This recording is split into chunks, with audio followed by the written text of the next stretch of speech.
Ayun na nga mga palangga, kamusta kayong lahat? Welcome po sa ating channel, Pangasiyan. Alam niyo ba, sa totoo lang, parang nalihis na yung problema regarding sa BICAM at saka sa GAA. Grabe ng mga tao, no? Masyado talagang ginagawa nila ang kanilang kagustuhan na magsinungaling sa taong bayan. Bakit kaya ganito ang gusto ng mga taong ito? Ayaw nila ng, alam mo yun, magsabi ng katotohanan para sa mga mamamayang Pilipino. Ang nangyari lang dito mga palangga, no, sa totoo lang, masyadong gahaman sila sa pera. Grabe ang pagnanakaw sa bayan. Tapos ngayon tatanungin pa ng bangag na administrasyon na marami ang nagugutom sa panahon ng pandemya. Kaluka naman ito. Hindi ba ninyo naisip yung bagay na yun? Na ang laki-laki ng naitutulong ni Tatay Digong regarding sa pandemic na iyon. Tapos ngayon kayo mismo magsasalita ng mga bagay-bagay. Tapos itong mga bangag na mga nagko-comment ng hindi maganda regarding kay Tatay Digong, akala mo naman, kung kayo ang magiging presidente, ano ang magiging panukala ninyo bilang presidente ng Pilipinas? No? Lahat kayo ay puro kayo mga puro kayo yung akala nyo perfect na kayo sa lahat ng bagay. Hindi nyo kasi naiintindihan. Ang naiintindihan nyo lang ay magkaroon lamang palagi ng ayuda. Nagpapatunay lang na kayo ay mga tamad dito sa mundong ibabaw. Saan kayo kumukuha ng kakapal ng pagmumukha ninyo? Di ba? Kung inyong napapansin mga palangga, ang daming mga kababayan natin Pilipino na sobrang tamad magtrabaho. Pinapakita lang nila na, oo, Pilipino, pero tamad nga. Sabi nga natin mga tamad. Bakit ninyong pipiliin yung pagiging tamad ninyo kung hindi kayo marunong magbanat ng buto? Sumasali kayo sa mga kasinungalingan. Paano na lang kung may mga asawa at mga anak kayo, tinuturuan nyo ng pagsisinungaling ang inyong mga anak kung ano ang nangyayari sa panahon ngayon. Diba? Napakaklaro na sinasabi nga na illegal at wala na tayong jurisdiction doon sa ICC, pero pinipilit nyo pa rin na mayroon kahit wala. Ang sarap yung mga bulag, pipi at bingi lang kayo, bingian lang kayo, lalo nito mga nagko-comment na mga matatandang ito, akala nyo naman.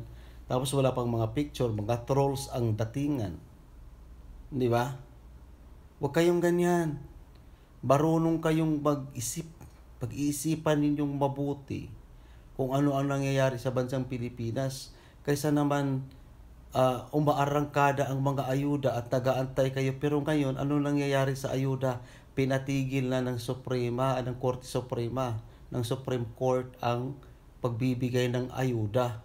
Dahil ang mga ayuda na yan, kung tutuusin, ay pera ng taong bayan yan. Hindi yan pera ng gobyerno. Tapos sasabihin pa ng isang politiko doon na magpapasalamat kayo sa ganito kasi kung wala yung ganitong ayuda na ito ay hindi kayo mabibigyan, siguradong mabubulok kayo sa kagutuman. Diyos ko, ang kapal ng mga pagmumukha ninyo, no? Tingnan ninyo ngayon, ang dami ang gulo-gulo ng Pilipinas. Ay nagsama-sama na, tapos sasabihin, ang daming mga bias na media, ang kakapal ng mga pagmumukha.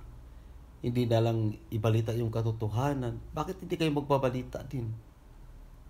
Totoo lang, sa totoo lang tayo dito. Kaysa naman lagi kayong, ay naku, ang sarap nyong yun talaga, sa totoo lang. Tapos yung binabalita nyo na yung nagrarally, ang pagrarally daw ay nasa 100 lang. Hindi nyo ba nakikita? Mga bulag ba kayo? Saan kayo kumukuha ng kagaspangan ng inyong pag-uugali? Bakit hindi nyo na lang sabihin yung katotohanan para naman sa ganun magiging masaya ang lahat ng mga Pilipino sa buong mundo? Kitang-kita, ang dami Diyos ko, puro kayo mga fake news na lang palagi ang nasa mga bungangan ninyo. So ito sinasabi ko mga palangga, inire-real talk ko lang ito mga punyetang na to, mga dilawan, mga pinklawan, mga tai, mga bangag. Karamihan ngayon, dahil sa pinuno bangag, mas dumadami ang bangag ngayon. Ang mga pag-iisip nila ay napunta sa puwitan nila. Tapos kinakain nila yung mga yelo na tai.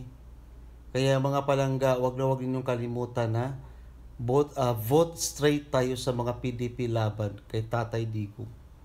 Mga kandidato ni Tatay Digong sa pagkasenador.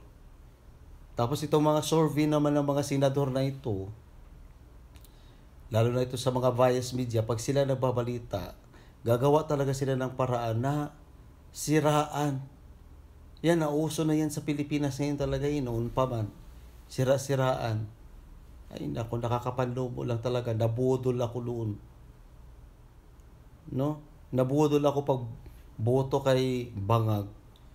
Tingnan nyo si Bangag ngayon, malapit nang mamamatay. Nakikita ng sinyalis ng kanyang aura, ng kanyang katawan na mamamatay ng inyong Bangag. Delikado. Pag yan namatay, gagag, bye-bye na talaga. So yun lang yung masasabi ko. Wag ninyong kalimutan. I-share ito sa mga Bangag para ang mga Bangag makikita nila. Bye for now.